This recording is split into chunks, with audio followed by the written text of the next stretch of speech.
I'm Herald Sports Writer Manny Navarro with a fearsome foursome here from Cardinal Gibbons High School, and two guys standing next to me. I'm going to start with these two here, the twin brothers. Fellas, tell me a little, you got to give me some good background here, the Daniels brothers. Tell me a little background here of football, growing up in that household, and you two competing against each other. Well, I mean, my older brother, he played in the NFL for the New York Giants and for the Patriots, and we always grew up, loving football. It's just me and my brother. I mean, we really didn't bother people because I had him, he had me, so we really did. We just played football all the time.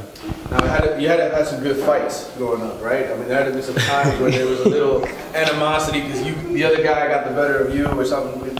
Give me some of those good stories. Well, me and my brother, we really didn't fight a lot. I mean, like, we argued a lot. We maybe got into, like, 2 fights. We really didn't fight a lot. We just always, like playing sports. We grew up. Everybody was an athlete in our family, so that's what we did. Now, both of you picked Minnesota, right?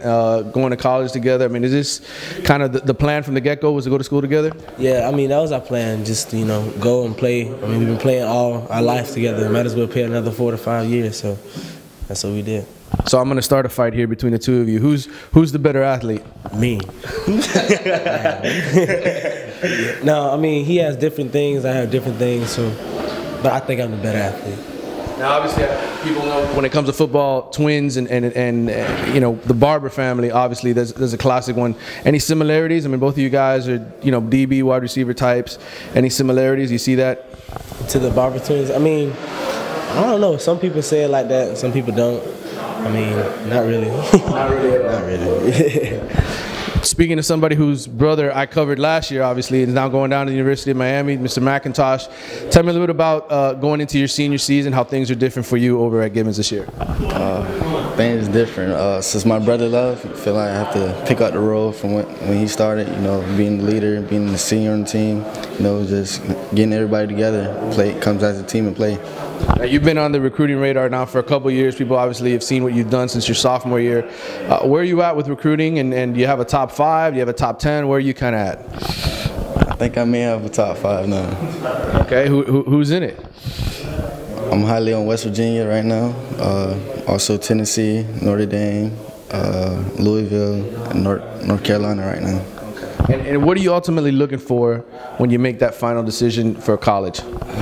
Go visit the school and get a relationship with the coaches and talk to them. What's best for me to fit in the offense. Not just running the ball, but also going out, running routes, catching the ball, being used around the field, spread the offense. And just a good atmosphere in the college. All right, Mr. Wright. So you tell me a little bit about yourself and your college situation. Well, basically, I'm just looking for a school that's going to show me my future. What can I see myself doing in the future besides football? So that's basically what I'm looking into about football. But also goes into what about the coaching staff and everything I want to learn everything about positions, lineman, offense. I want to get a bond with everybody on the team. That's what I'm looking into. You have a top 5? You have a school chosen already in your mind, or what's looking? I still have a top 5. It'll be FSU, LSU, Alabama, Ohio State, and Auburn.